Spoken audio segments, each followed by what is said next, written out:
পিছে পিছে থাকে। বড় ভাইদের সাথে পাকনামি করতে নাই, বড়দেরকে সম্মান করতে শিখুন। যাও যাও।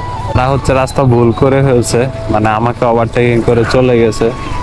নিয়ম হচ্ছে ট্যুরের যত মানে যতটুকু আগাবো এটা আমি আগে থাকবো, দেন ওনারা থাকবে। বাট মাঝে মাঝে শয়তানে কামড়ানোর কারণে ওনারা একটু আগে আগে চলে যায় আবার।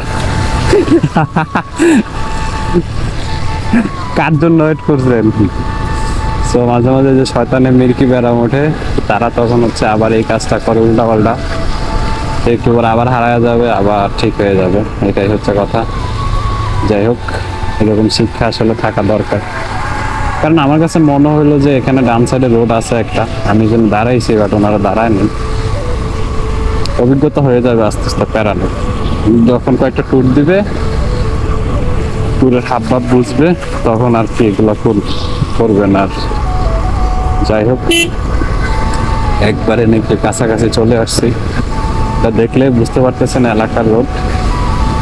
তো বৃষ্টিতে ভিজে ভিজে যাচ্ছি হাফ প্যান্ট পরে, কিছু করার নাই। কারণ শুধু সবগুলাই ভিজাইলে সমস্যা, এই জন্য স্যান্ডেল ম্যান্ডেল পরে বের হয়েছে।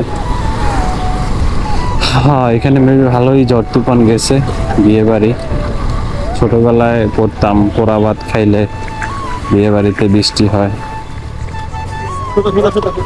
হ্যাঁ, কি রে ভাই?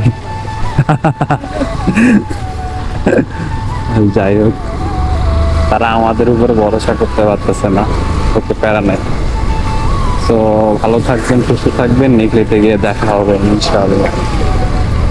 কাকা নিকলি রোড কেটা? নিকলি হাওয়ার। হ্যাঁ হ্যাঁ, সামনে সামনে নাকি বলছে জানে না।